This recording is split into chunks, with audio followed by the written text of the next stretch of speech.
not in the ultimate state, even in the relative state, that kind of ego is not exist.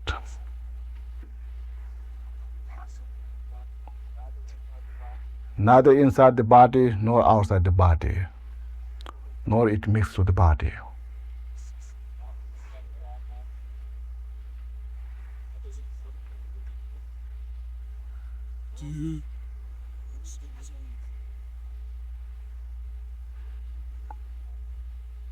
Grasping on that,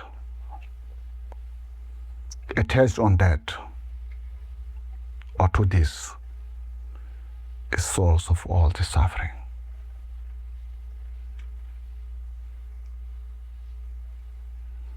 That's the one who makes the duality.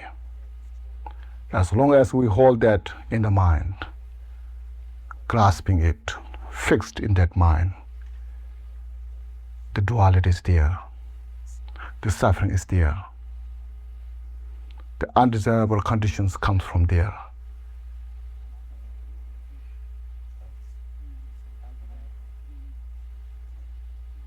So that ignorant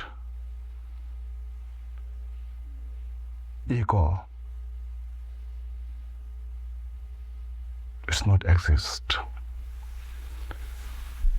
So that which is not exist, no benefit holding in the mind, no use keeping in the mind. So that need to be released. Meditate on this.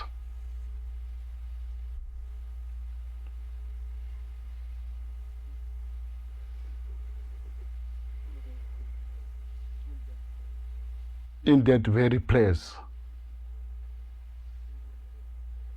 should placed by the noble thoughts, the wisdom thought, the altruistic mind,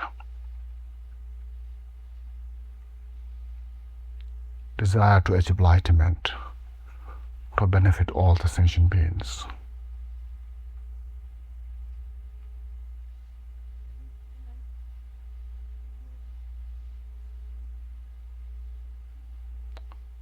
When we can embrace, when we could embrace all the sentient beings in that place, then there's a chance, there's hope to realize the non-duality.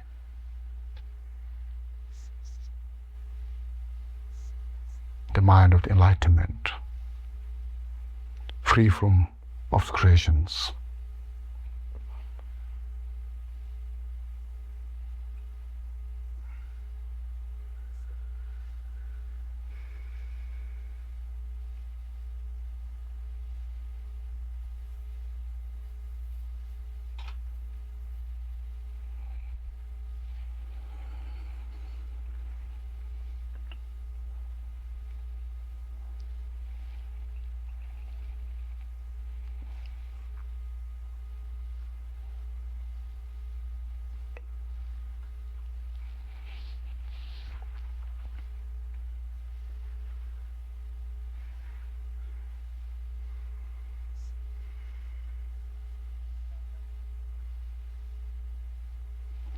Okay, now please meditate on this, and we'll say a short dedication prayer and have a break for lunch.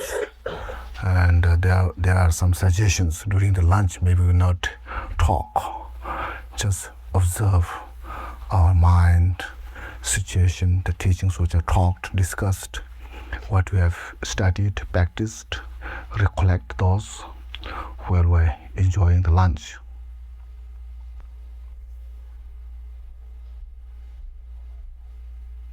Karma abiding meditation practice, we will do watching on the breath, which we usually do here. So as always, relax, lose all the tension. Yet, straight your body.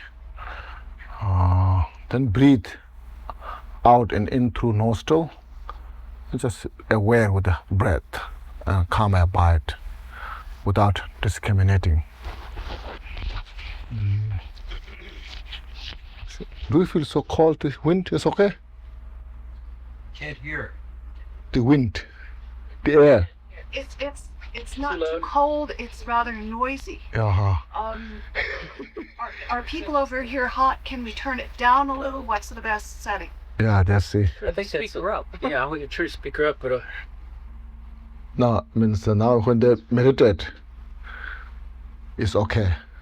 See, when they're meditating, that's okay. The air is okay. Yes. Okay. So watch your breath coming through nostril out and in, and be just aware with the breath. We calm abide with that. Relax.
So this morning we have studied some about the ultimate bodhicitta meditation practice, establishing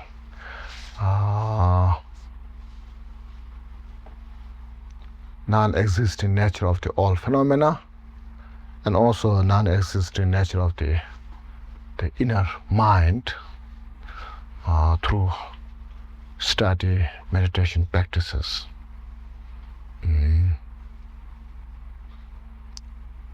Establishing as an illusion, as a dream,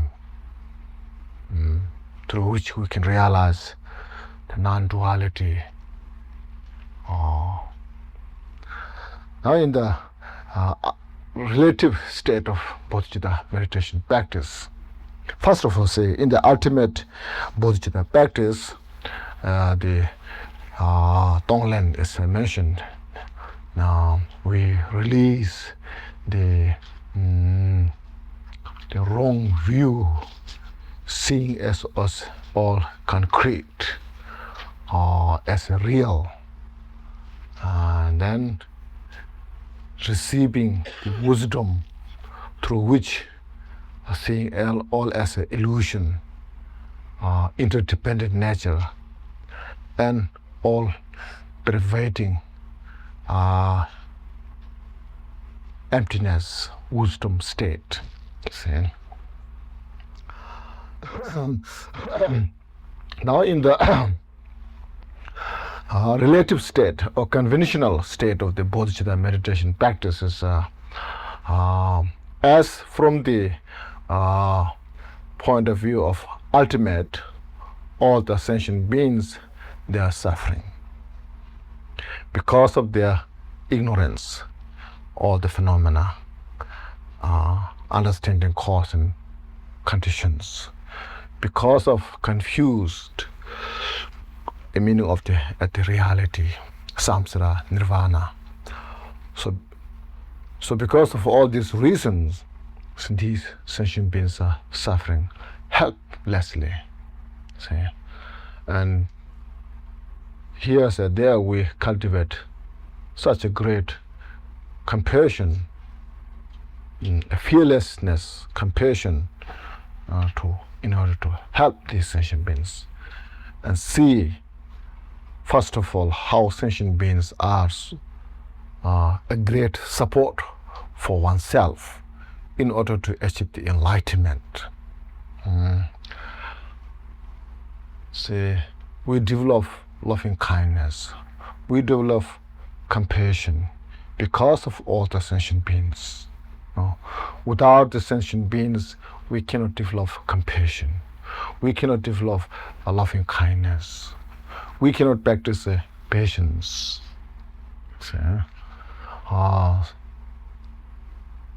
So since all the sentient beings are basis to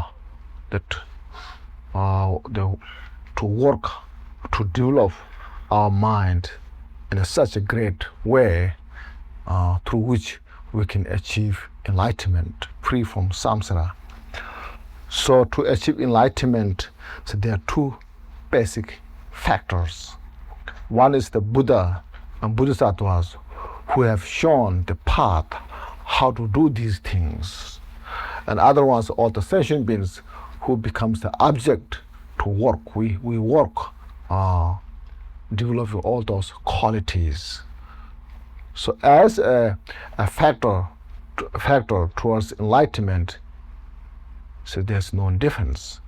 We should respect the both sentient beings and the Buddhas and bodhisattvas. See? Even in the samsara, when we stay in the samsara, our life is depends on the sentient beings. As yesterday we discussed a little bit about that. See? Without sentient beings, we cannot survive. No. So because of all the sentient beings, directly, indirectly, we survive, we live, we become successful. Whatever may be, it's because of the sentient beings. See? So in the conventional state, we should realize that great opportunity that we get from the sentient beings. So instead of paying back in the wrong way, so we should pay back, or we should repay their kindness through our proper attitude, motivation, practice.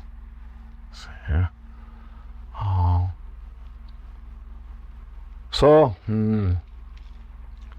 now practicing this, we say repay all the sentient beings their kindness with a proper attitude. It again means basic to train our own mind. More we develop love and compassion, more benefit we get. Nothing is losing from us for other sentient beings. See? So it's our own mental training.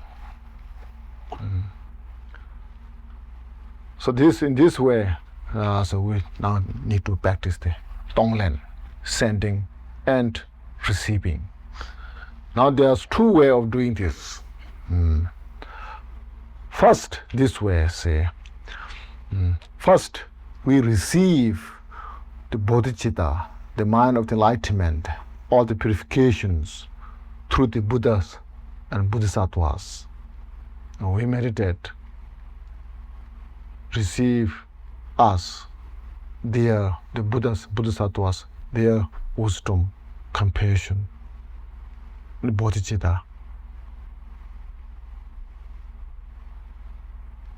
Maybe in the form of light.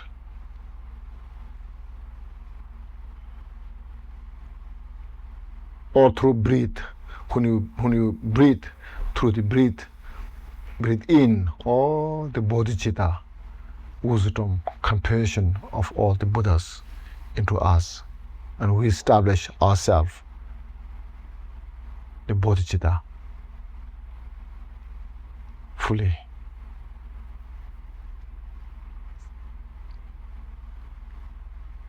Then all the sentient beings in the samsara who are suffering, we send our bodhicitta, loving kindness, compassion, through the light to all the sentient beings, or through the breath, and we meditate, their suffering, confusions are purified. This is called sending bodhicitta to others. So receiving bodhicittas from all the Buddhas and bodhisattvas, and sending bodhicitta to all the sentient beings. So we'll do a short meditation on this, sending and receiving. Okay.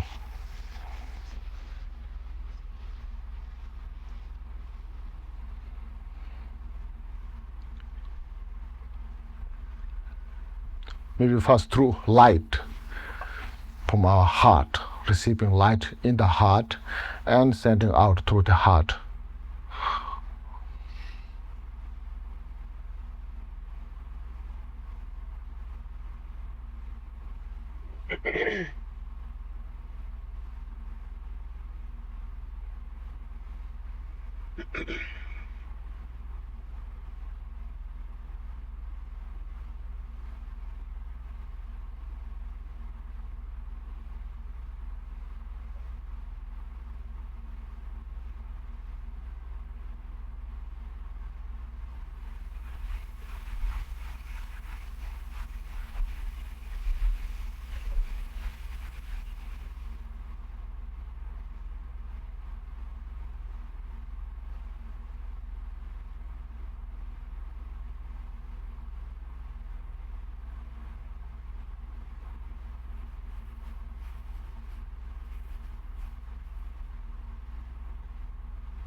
Next we can do same but through breathe. Breathe out through nostril. No, first breathe in through nostril, receiving all the excellent qualities, bodhicitta, love, compassion of all the Buddhas, bodhisattvas, and permeate entire our being inside the mind as well as body, fully transformed, established into the enlightened state. And from this state, then breathe out to all this quality, to all the sentient beings, pervade entire universe, samsara, and purify all the sentient beings. They are suffering, a cause of suffering, and meditate that they realize the essence of the bodhicitta. So please do this meditation.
The next, same kind of practice, but there's a different way of doing this. Sometimes when we have physical predicaments or mental depression, whatever is there, that time we can meditate.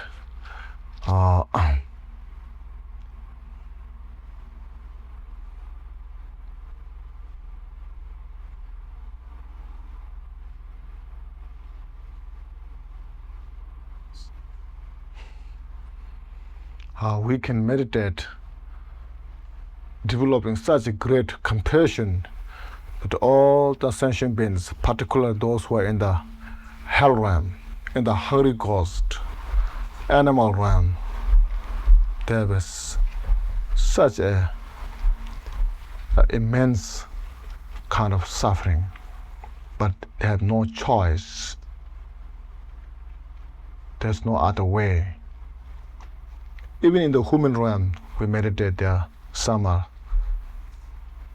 much more have the suffering than we have. So develop such a great compassion. And at the point when we have physical problem or mental depression, it's the suffering of all the sentient beings bring into at the place where you have and meditate. This substitutes all the sufferings of the sentient beings. Now, through this suffering, all the sentient beings, their suffering may purify. May this substitute all other sentient beings' suffering. So receiving or taking all the suffering of the sentient beings at your place where there's a suffering. This we can take through the breath and meditate all the sufferings of sentient beings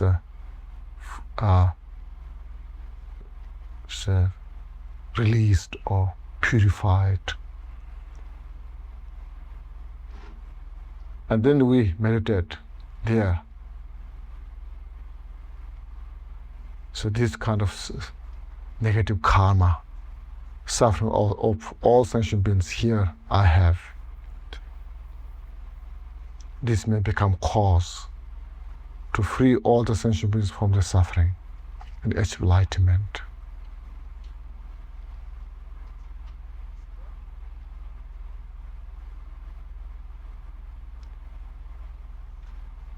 And you send out all the good thoughts, altruistic mind, love, compassion, bodhisattva to all the sentient beings.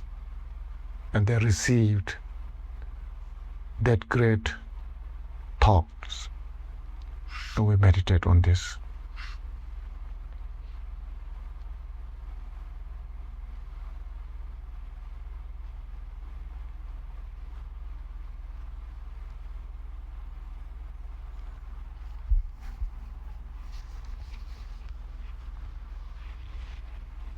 We'll do some short meditation on this so that we will know more.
Okay. Now please relax.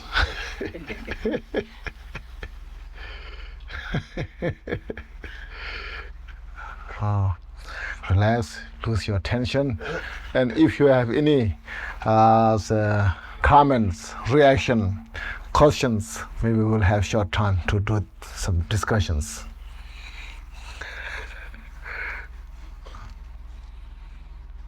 Yes, please. This might be rather long. That's okay. We've been moving back and forth between the relative and the absolute. That's correct. On the absolute levels, we're talking of non-dualism.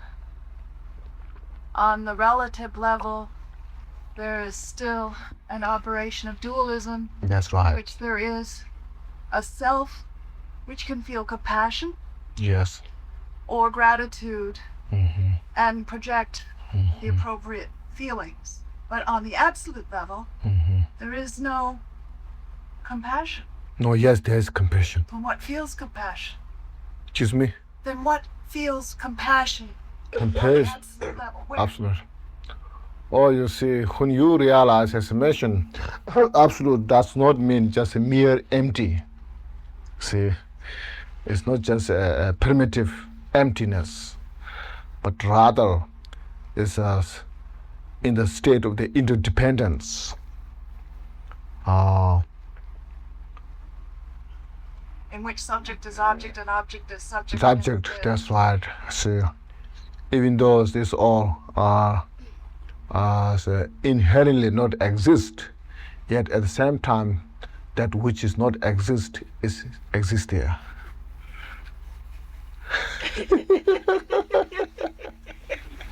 Relatively, you know? See. So these two bodhicitta practices supports each other so much, because the relative bodhicitta practice, what we are doing now, that will support so actively to realize the absolute bodhicitta. So therefore, first we start with the absolute bodhicitta, so we know what it looks like. But yet we have not realized that, isn't it? I guess maybe some realize, who knows. So to realize that what we practice and that relative bodhicitta become a support, or say, yeah, it's become a cause to realize that. I guess.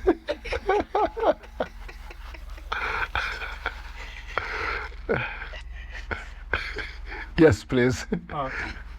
Khenpo, the problem of perception and suffering. Mm-hmm. Suffering is a matter of perception also. That's correct. So my suffering might be somebody else's pleasure. Okay? That's possible. Yeah. Like our ascetics in the Christianity that tortured themselves, beat their bodies because they got great joy and well-being out of this. Not necessarily, I think. They endured the suffering. They endured it, but this was part of their paid training, you know. Well, part of their training, but also their devotion, getting them closer to God and so forth. That's right. That's right. Yes. Yes. Is there any comment on that? Is that not? There could be, as you mentioned, there could be some maybe happy, feels happy, but most, I think, people, they sacrifice. Yeah. You know. Yeah. So because of this, they're taught such a way that this is where if you do this, you will be very close to God. So they sacrifice that whatever suffering they may have, they will go through that and endure that, and believing they say now you should be close to God, and they feel I could do such a thing so much. But the literature says then they would have visions of Christ and That's so right. forth and have great ecstasy out of them. That's right. That's right. So suffering is also basically it's also a perception tool. You know, we perceive. That's what I mentioned. You know, when we eat a food from one part by 10, 15, 20 people, and everybody will experience a little bit something differently. You know. Some may enjoy it so much, so how great this food was, and some may say, that's okay, you know.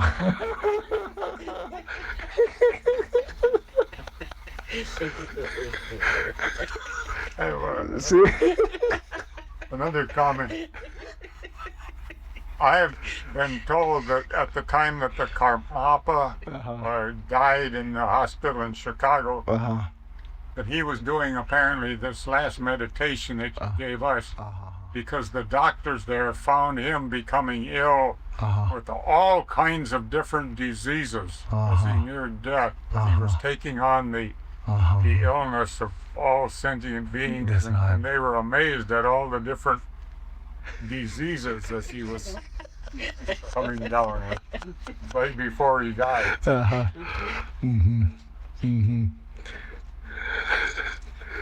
That's right.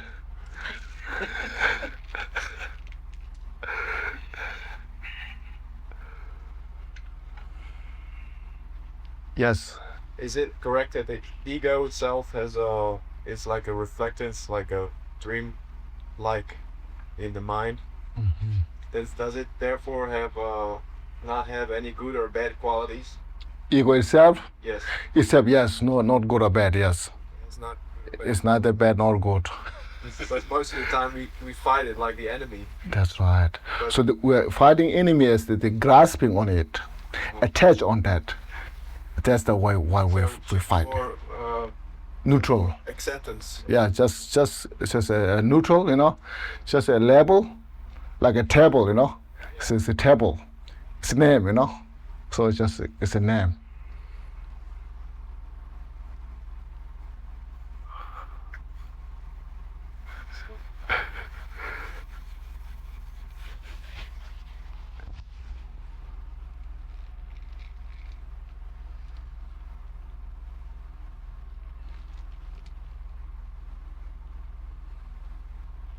If I draw something from my Christian experience, I couldn't really appreciate it. I appreciated it then, but I really appreciate it now. In light of what I was learning out. But this was many years ago, and we were having a convention, and it was a charismatic Catholic people, and it was what they call incredibly spirit-filled. In other words, and at the last event, which was a big mass that everybody attended, it had been an extraordinary weekend, and it was almost as if you could almost see God walking amongst you. It was just incredible. I've never had such an experience, and all I can tell you is at the time I was aware of myself. I was very much aware of everybody else around me as different beings, but yet it was like we were one voice, one being. There was God, which I would say is bodhicitta, and it was like it was all together, but yet we were individuals, and yet we were all one thing. And is this something like?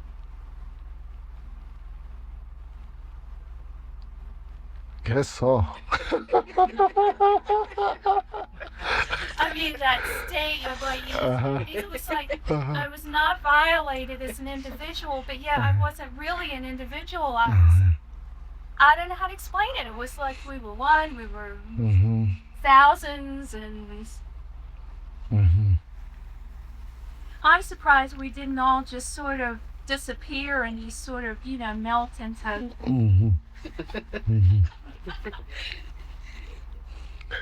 Dissolve. Yeah.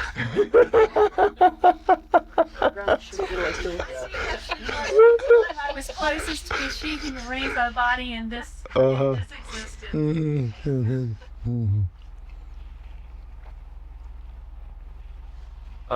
As far as taking in the suffering of others, how is it beneficial, or is it okay to be kind of specific in that, like people, maybe situations in your life that you encounter on a daily basis, people close to you, or for instance, that are something happens, or they're undergoing tremendous amount of suffering.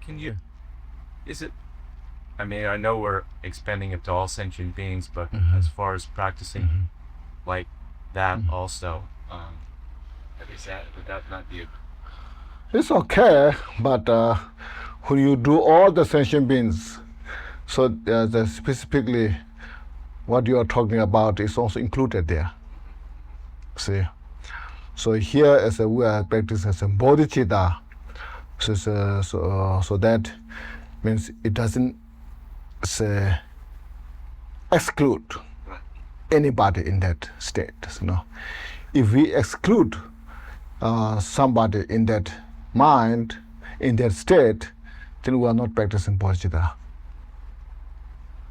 See, bodhicitta is the mind, it's an impartial mind to all the sentient beings, whosoever that may be. See, so if we make a partial mind, then it's become an ordinary mind, not bodhicitta. Basically, that is, but in the medicine Buddha, when you do practice, there are some mentions. See, generally purify all sentient beings, but if you have particular focus, then you can do that. So, this there, yeah.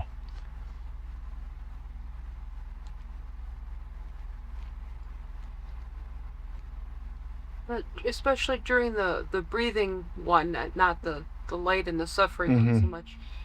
Is it okay to combine that, like with the yidam practice, like become the yidam and breathe? Oh yes, that's sure, yes. And when you do Chenrezig, it's that way, no? Yeah. See. So Chenrezig or any other practice, Dara, when you do Dara, Chenrezig, or any other practice, except maybe Dorje Senpai and medicine Buddha, then from the deity, they purify. They take the responsibility.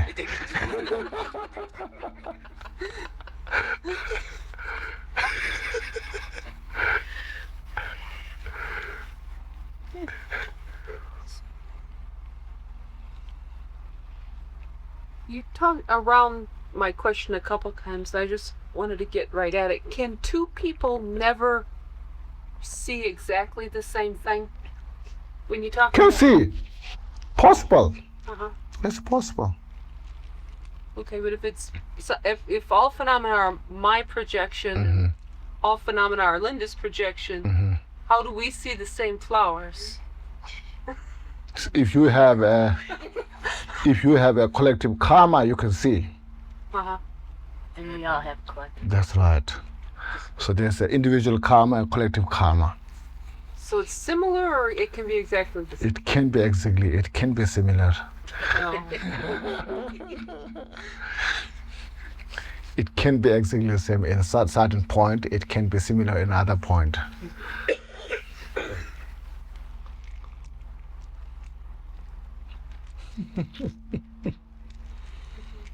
I was wondering the same thing.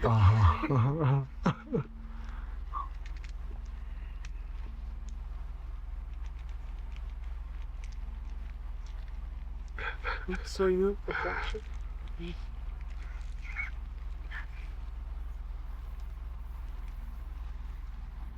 Do we project each other?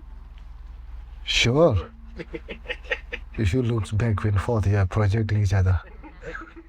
Isn't it? I don't know. Yeah. Yeah, kind of. You see.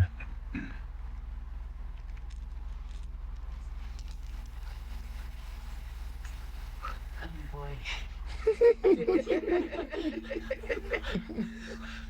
So the collective karma made me somewhere out there. I mean, some of you for a while. As long as I think you are.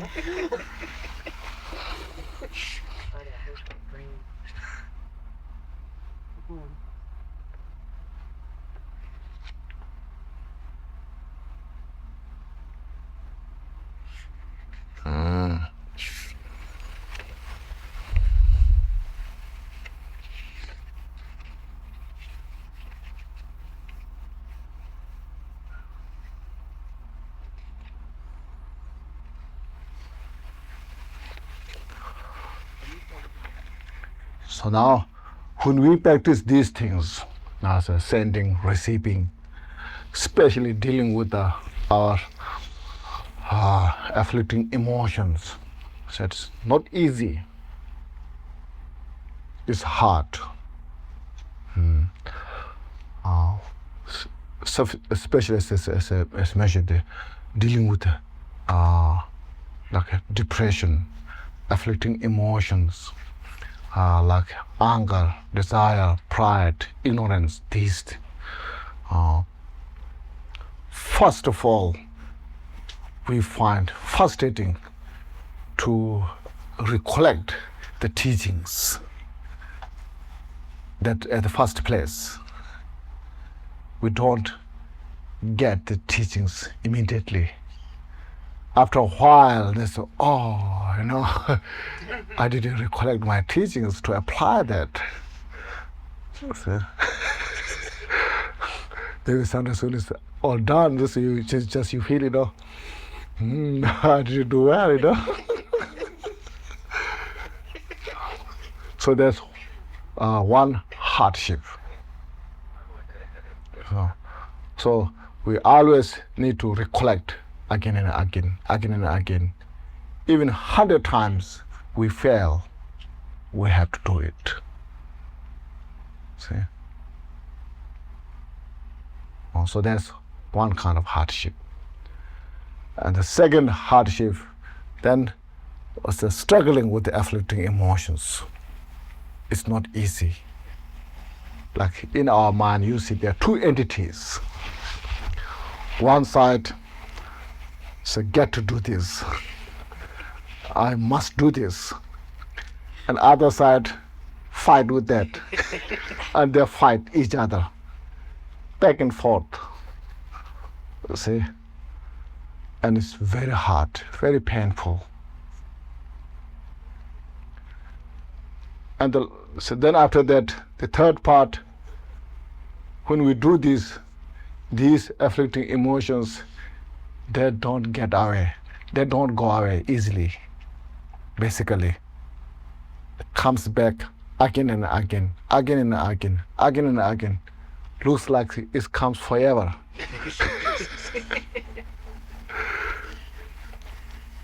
So this is the three hardships that we face. And that's very important we go through it. First, recollecting the teachings that we have studied, practice again and again. And third time, confronting with these negative thoughts, afflicting emotions. The third, continuing without exhaustion of our confidence, the energy.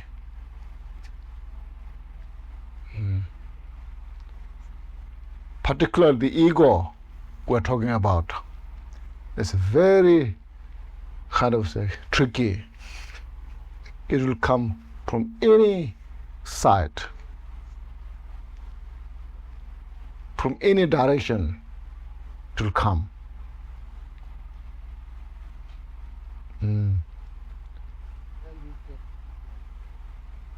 So always obstacles, spirits, ghosts, demons, whatever we call, ego is the one who invites them.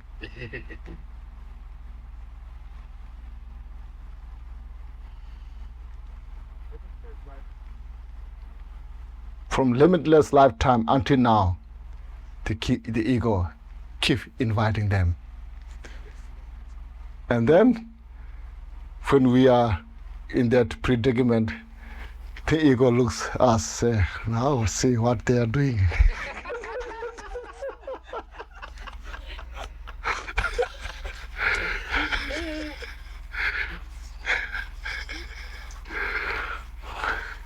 And we don't realize that.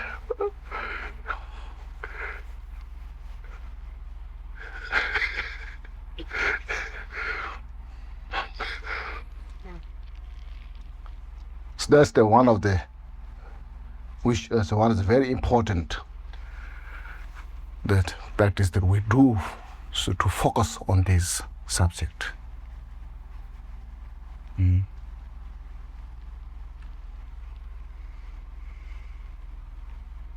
So the ego is the one, as mentioned, who invites all the unfavorable conditions, obstacles, suffering. And we have not realized that what ego does this.